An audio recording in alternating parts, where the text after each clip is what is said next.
নদীমাতৃক দেশ হিসেবে বিশ্বের কাছে পরিচিত আমাদের এই বাংলাদেশ।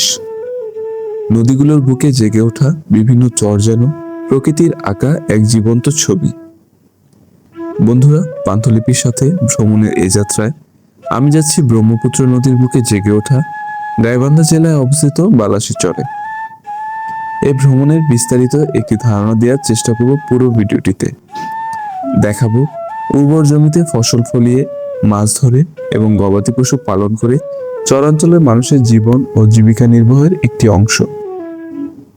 তাহলে চলুন কথা না বাড়িয়ে একসাথে ঘুরে আসি বালাসী চর থেকে।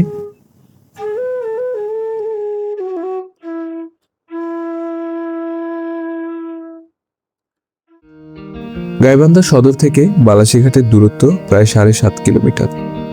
জনপ্রতি অটোতে ভাড়া পড়বে 20 টাকা।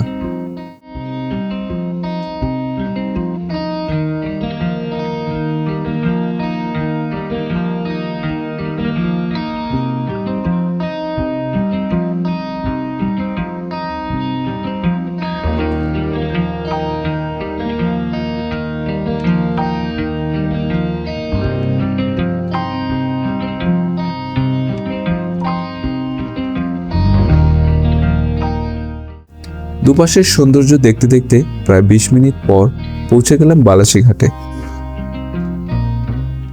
আসসালামু আলাইকুম, কি অবস্থা আপনাদের? আশা করি ভালো আছেন। আমি এখন আছি বালাসী ঘাট। এটা অবস্থিত গাইবান্ধাতে। আসার একটা প্ল্যান ছিল বালাসীর যে চর আছে এখানে কিছুটা সময় কাটাবো এবং এখানকার যে চরের মানুষের জীবনযাপন সম্পর্কে একটা ধারণা দেওয়ার চেষ্টা করব। যেহেতু আমি অনেকটা সময় চরে কাটাবো, তাই দুপুরের খাবার সহ যাবতীয় জিনিস সাথে করে নিয়ে এসেছি। আপনারা চাইলে এখানে অবস্থিত দোকানগুলো থেকে প্রয়োজনীয় জিনিসপত্র কিনে নিয়ে যেতে পারেন।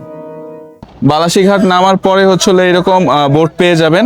তো আমি এই সামনে যে বোটটা আছে এটা নিলাম। ভাই কেমন আছেন? আছি ভালো ভাই। আপনার এই বোট ভাড়া কিভাবে নেন? এটা ঘন্টা হিসেবে নেই ভাই, 600 টাকা ঘন্টা, নৌকার মধ্যে ঘোরা 1 ঘন্টা। আচ্ছা, আর এমনি যদি কেউ ঘুরে আসতে চায়, দেখে আসতে চায়, ওইরকম অনেক ধরনের পার পিস নেই, 50 টাকা করি আপ ডাউন। 50 টাকা করে।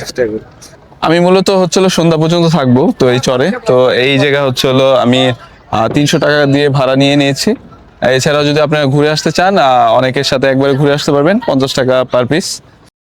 এখানে আসলে অবশ্যই নৌকার মাঝিদের সাথে নৌকা ভাড়া দামাদামি করে নেবেন। অলরেডি নৌকা ছেড়ে দিছে। তো আপনারা যদি আসেন, চেষ্টা করবেন রিজার্ভ করে নেওয়া, তাহলে দেখা যাবে যে আলাদা কোনো চিন্তা থাকবে না। নৌকার মাঝি এখন চরে নামিয়ে দিয়ে আসবেন এবং সন্ধ্যায় গিয়ে নিয়ে আসবেন। যাত্রাপথে স্থানীয়দের এপার থেকে ওপারে পারাপারের দৃশ্য চোখে পড়বে। এছাড়াও জেলেদের মাছ ধরার দৃশ্য মুগ্ধ করবে। প্রায় 20 মিনিটের একটা যাত্রাপথ পাড়ি দিয়ে চলে আসলাম চরে। আমি এখন চরে চলে আসছি। তো এখানে নৌকা যে মাঝি আছে সে নামাই দিল। তো এখন আমি পুরা চরটা এক্সপ্লোর করব, দেখি কতটুকু এক্সপ্লোর করা যায়। এরপরে আপনাদেরকে দেখাবো এখানকার জীবনযাপনের মান সম্পর্কে। নদীর চর হলো প্রকৃতির এক অনন্য সৃষ্টি, যেখানে মানুষের জীবনযাপন, সংগ্রাম আর সৌন্দর্যের এক মিশ্র প্রতিচ্ছবি ফুটে ওঠে। বর্ষায় নদীর উত্তাল স্রোত যেমন চরভূমিকে ভেঙে নিয়ে যায়, তেমনি আবার নতুন করে গড়ে তোলে উর্বর মাটি। এই চরাঞ্চলের মানুষগুলো খুবই পরিশ্রমী ও সাহসী। তারা প্রতিদিন প্রকৃতির সঙ্গে লড়াই করে জীবন কাটায়। চরের মানুষের প্রধান জীবিকা কৃষিকাজ। এছাড়া অনেকে জীবিকা নির্বাহের জন্য নদী থেকে মাছ ধরা ও গবাদি পশু পালন করে থাকেন। সামনে দেখা যাচ্ছে বিশাল বড় ভুট্টা ক্ষেত, আর এখানে ধানের ক্ষেত। ধান ক্ষেত থেকে শাক কুড়াচ্ছেন। কিছু দূর যাওয়ার পর দেখা মিলল একটি গ্রামের। প্রায় 35 থেকে 40টি ঘর নিয়ে গ্রামের লোকজনের বসবাস। বালাসী চরে এখন ভুট্টার মৌসুম। শুষ্ক মৌসুমে এখানে বেশিরভাগ কৃষক ভুট্টা চাষ করে থাকেন। যতদূর চোখ যায় শুধু ভুট্টার ক্ষেত। চারিদিকে নতুন ফসল ঘরে তোলার প্রস্তুতি চলছে। নারী ও পুরুষ ক্ষেত থেকে ভুট্টা তোলার কাজ করে থাকেন, তবে বেশিরভাগ ক্ষেত্রে এই কাজে নারীর সংখ্যাই বেশি। স্থানীয় লোকজনের সাথে কথা বলে জানতে পারলাম এখানে দৈনিক নারীদের পারিশ্রমিক 300 টাকা এবং পুরুষদের পারিশ্রমিক 500 টাকা। আমি এখন চরের মাঝখান দিয়ে হাঁটতেছি। তো এইখানে অনেকগুলো ঘর দেখতে পেলাম। তো কিছুক্ষণ এখানে বসলাম, এখন একটু সামনের দিকে যাচ্ছি দেখার জন্য যে আসলে এখানে কতটুকু বিস্তৃতি আছে। সামনে একজন আন্টিকে দেখতে পাচ্ছেন, এগুলো কি ঘাস? কোত্থেকে নিয়ে আসছেন? ওদিক থেকে গেছিলেন? ও আচ্ছা, আপনার বাসা কোথায়? এটা এইখানে?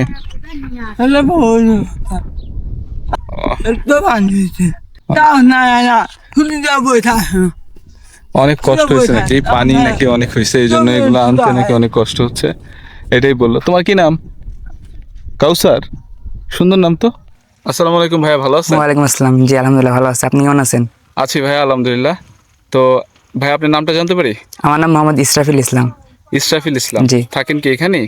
না, আমরা থাকি নদীর ওই পাশে, কিন্তু আমরা ছিল আবাদ করছি এই নদীর এই পাশে। আচ্ছা, আমার সামনে দেখতে পাচ্ছেন যে এই যে বিশাল বড় একটা ক্ষেত, এটা কিন্তু এই তো ভাইদের ক্ষেত আসলে। জি। তো ওনাদের আসলে এই ক্ষেতের যে ভুট্টাগুলো আছে এগুলা পেকে গেছে, তো ওনারা লোক নিছে অনেকগুলো। এখানে কয়জন লোক নিছেন? এই 10-12 জন আছে। 10-12 জন। জি। প্রতিজনের শ্রম কতটুকু? 300 টাকা। 300 টাকা করে? জি। আর যদি পুরুষ নিতেন তাহলে একটু 500 টাকা। আচ্ছা, তো এগুলো নেওয়ার পরে কি করবেন আপনারা? এগুলো নেওয়ার পর এখানে তুলতেছি, পরে একেও হলার করবো, ভাঙবো। তো ভাঙার পর এগুলো বিক্রি করে দেবো। এটা কি লোকালদের কাছে বিক্রি করবেন না যারা পাইকারি আছে তাদের কাছে? পাইকারি যারা আছে তাদের কাছে। ওরা নিজেরাই আসে। মন কত করে? এখন বাজারে 1120 টাকা চলতেছে। 20 টাকা করে? হ্যাঁ, তো এটা কি রাখলে কি বেশি দাম পাওয়া যায় পরবর্তীতে, নাকি হচ্ছিল সাথে সাথে বিক্রি করে দেওয়া ভালো? সাথে সাথে বিক্রি করে দেওয়া ভালো, কারণ পরবর্তীতে দাম কমে। আচ্ছা, আপনারা নিজেরা খাওয়ার জন্য রাখেন না? রাখি, একটু করে রাখি। তো ভুট্টা তো আসলে অনেক চাহিদা বাংলাদেশে। জি। তো আপনাদের সাথে যদি যোগাযোগ করে কেউ যদি নিতে চায় তাহলে তার কোনো ব্যবস্থা আছে? হ্যাঁ, নিতে পারবেন, সমস্যা নেই। তো যোগাযোগ করার জন্য নাম্বার আছে, দেওয়া যাবে? হ্যাঁ, সমস্যা নেই, দেওয়া যাবে। নাম্বারটা বলে দেন, কেউ যদি নিতে চায় তাহলে আপনার সাথে যোগাযোগ করবে। আমার নাম্বার হলো 016-073-222088। এটা আমার নাম্বার। যদি কেউ নিতে আগ্রহী হন তাহলে আমার সাথে যোগাযোগ করবেন। অসংখ্য ধন্যবাদ আপনাকে এত ইনফরমেশন দেওয়ার জন্য। জি, আপনাকে ধন্যবাদ। শ্রমিকেরা সকাল থেকে শুরু করে সন্ধ্যা পর্যন্ত এই কাজে ব্যস্ত থাকেন। বালাসী চরের মানুষের জীবন সূর্যের সঙ্গে শুরু হয়, আর সূর্য ডোবার সঙ্গে সঙ্গে শেষ হয় দিনের সংগ্রাম। ভোরের কুয়াশা কাটতে না কাটতেই কৃষক আর শ্রমিকেরা নেমে পড়ে ভুট্টা খেতে। আবার কেউ সারাদিন ধরে ভুট্টা শুকানো আর বাছাইয়ের কাজে ব্যস্ত থাকেন। মাঠ জুড়ে ছড়িয়ে থাকা পরিশ্রমের দৃশ্য, যেন প্রতিটি ভুট্টার দানায় মিশে আছে মানুষের ঘাম আর স্বপ্ন। আমি এখন একটা ভুট্টা ক্ষেতের মাছ দিয়ে যাচ্ছি। তো এখানে আসলে ভুট্টা যেগুলো আছে এগুলো ছিঁড়ার কার্যক্রম চলতেছে। অনেক কর্মী আছেন এখানে, জড়ো করে রাখছেন ভুট্টা ছিঁড়ে ছিঁড়ে। তো পরে এগুলো হচ্ছিল বস্তাতে ভরা হবে। আর এই সিজনটাই হচ্ছিল সম্পূর্ণই ভুট্টার সিজন। তো যাচ্ছি সামনের দিকে, জানি না এটা গন্তব্য কোথায়, তবে সামনের দিকে দেখলাম আরো কিছু ঘরবাড়ি আছে। ভুট্টাগুলো শুকাই গিয়েছে, তো এই শুকনা ভুট্টাগুলো হচ্ছিল ক্ষেত থেকে সংগ্রহ করতেছে যারা এখানে বসবাস করেন, তারা যাদের জমি আছে তারা। তো প্রচুর পরিমাণে হচ্ছিল এখানে নারী শ্রমিক। তো আপনারা যদি আসেন চর অঞ্চলে তাহলে চেষ্টা করবেন হচ্ছিল এই শুষ্ক মৌসুমটাতে আসার। আমি হচ্ছে এখন চরে এখন লাঞ্চ করব। বেসিক্যালি 3টার উপরে বেজে গেছে। এখান থেকে বিরিয়ানি কিনে নিয়ে আসছিলাম, তো ভাবলাম যে এখানে বসেই খাই। তো ওনাদের সাথে আসলে আড্ডা দিতেছিলাম আর বিরিয়ানি খাওয়ার একটা প্রস্তুতি নিচ্ছিলাম। তো যাই হোক, তো এখন খাওয়া দাওয়া করি। আমরা দুপুরে খাওয়া দাওয়া শেষ করে এখানে কর্মরত শ্রমিকদের সাথে অনেকটা সময় গল্পে কাটিয়ে দিলাম।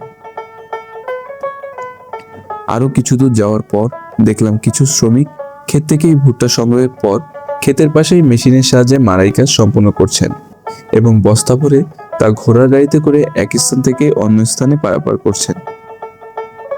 বালাসী চরের প্রধান বাহন হচ্ছে ঘোড়ার গাড়ি। এক স্থান থেকে অন্য স্থানে দৈনন্দিন যাত্রার জন্য এখানে মানুষজন ঘোড়ার গাড়িকেই প্রাধান্য দিয়ে থাকেন।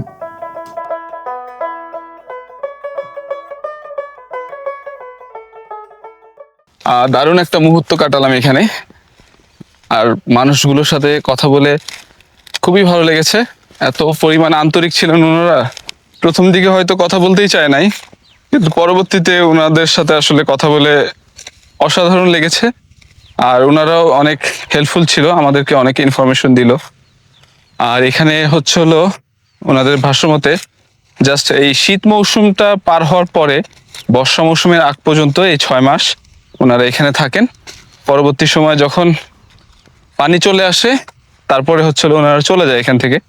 তো ওনাদেরকে জিজ্ঞাসা করেছিলাম যে নদীতে পানি ওঠার পরে এই চরগুলোর অবস্থা তো অনেক খারাপ হয়ে যায়, তখন কিভাবে তাদের জমিগুলো চেনে।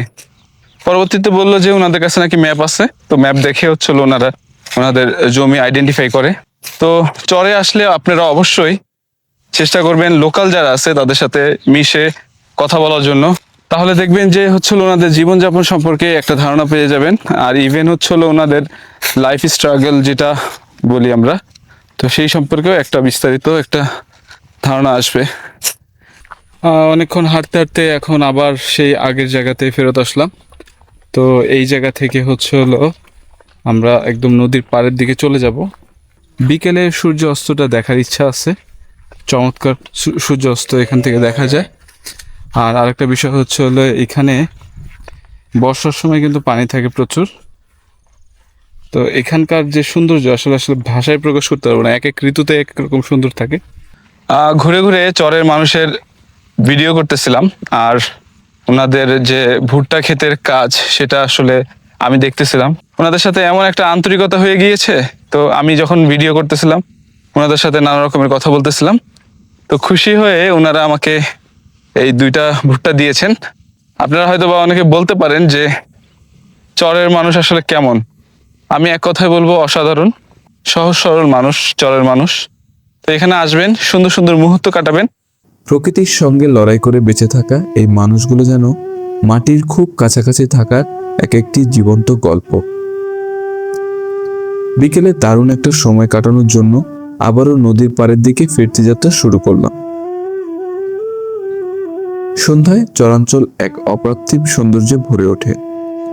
সূর্যাস্তের লাল আভায় পুরো চর যেন স্বপ্নের মতো সুন্দর হয়ে ওঠে। সারাদিনের ক্লান্তি ভুলে শেষ আলোয় মানুষ মাঠ পেরিয়ে ঘরে ফিরছে। কারো মাথায় ফসলের বোঝা, কারো হাতে দিনের শ্রমের ছোট্ট সম্বল। সূর্যাস্ত যেন শুধু একটি দিনের সমাপ্তি নয়, বরং প্রতিদিনের সংগ্রামের পর একটু শান্তির প্রতীক।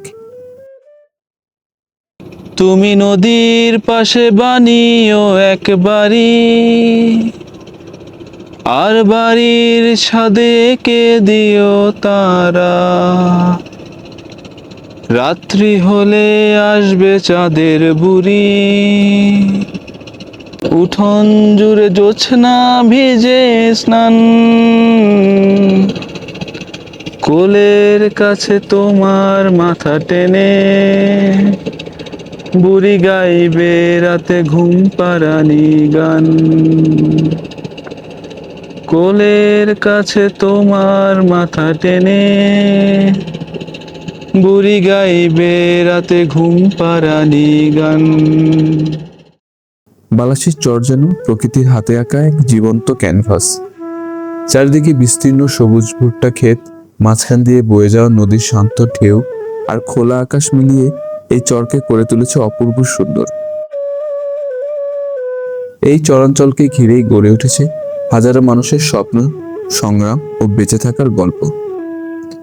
চরবাসীর জীবন সহজ নয়। নদী ভাঙন, বন্যা ও নানা দুর্যোগের সঙ্গে প্রতিনিয়ত লড়াই করে তাদের দিন কাটে। এখানে নেই কোনো বিলাসিতা, আছে পরিশ্রম, আন্তরিকতা আর একসাথে বেঁচে থাকার শক্তি।